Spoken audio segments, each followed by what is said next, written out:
Hi, I'm Sam Scheitler from Clark Mortgages. I'm a mortgage broker specialising in complex cases. I'd like to give 5 tips to self-employed people looking to get a mortgage in the near future. Firstly, look now for the future tax returns that you're going to produce. Now we're in April of 2025. We've just finished the 24 to 25 tax year.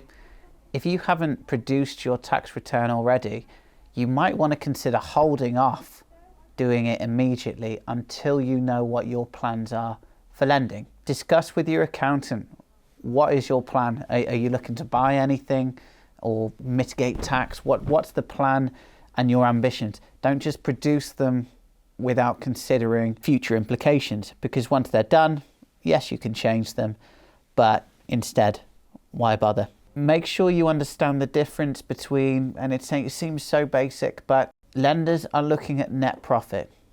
Specifically, it's net profit after tax for limited companies.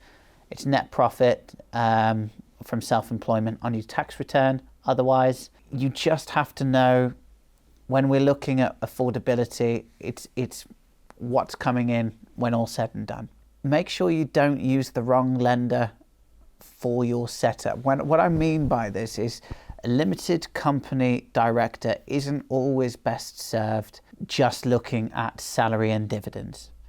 The reason for that is salary and dividends might not be the entirety of your income, but if a lender will only base its lending on that, and you go to them and you speak to them and you say, "Hello Barclays, please tell me what my maximum loan is," and they say, "Well, based off 50,000 salary and dividends combined, you're going to get 200,000. You might be wrongly lured into the idea that just increasing that number gets you a higher mortgage. It probably does with Barclays. But if you looked then at, another lender in a similar market who used salary and net profits because you'd left net profits within the business as you didn't need to take those profits out for your personal circumstances at the time, well, aren't you just paying tax for the sake of paying tax? You're realising a dividend that you didn't need to take, thereby paying income tax on money you didn't need to get a mortgage. Instead, if you look at the grand scheme of things, the salary and dividend could have been left exactly the same, use the net profit, and even if it was 0.1%, 0.2% higher in interest rate, surely if we look at most perspectives, a slightly higher interest is probably still going to count away and be cheaper than the higher tax. Be aware of your record keeping. I said hold off on immediately submitting your tax return until you know what you're doing, but just be wary of the fact that 31st of January or whatever is the deadline date of paying your tax. It's also the deadline date of your tax return. However, lenders aren't going to usually let you wait that long.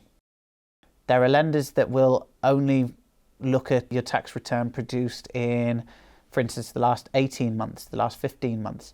That means that after, say, October, the 4th of October of 2025, a lot of lenders are going to require that you have done your 2025 tax return.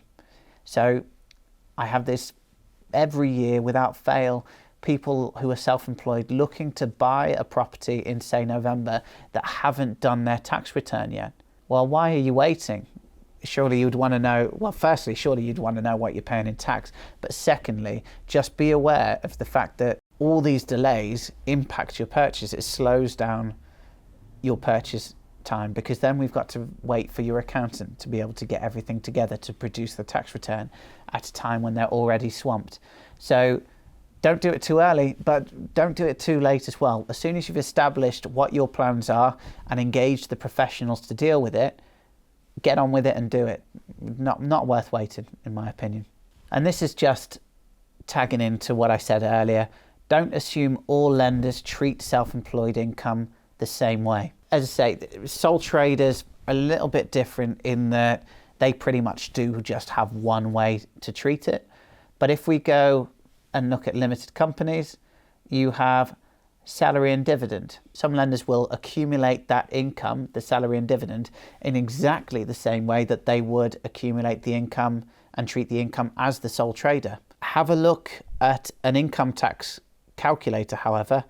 What is the net income that a person who's taken that 50,000, let's say, as a sole trader versus the post-tax figure of the person who took it as salary and dividends?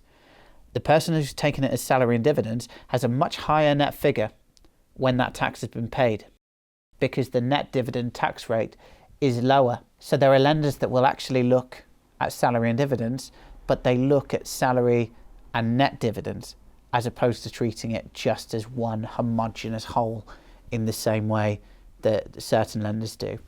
Again, some lenders are looking at profit after tax. There are even cases of lenders looking at profit before corporation tax.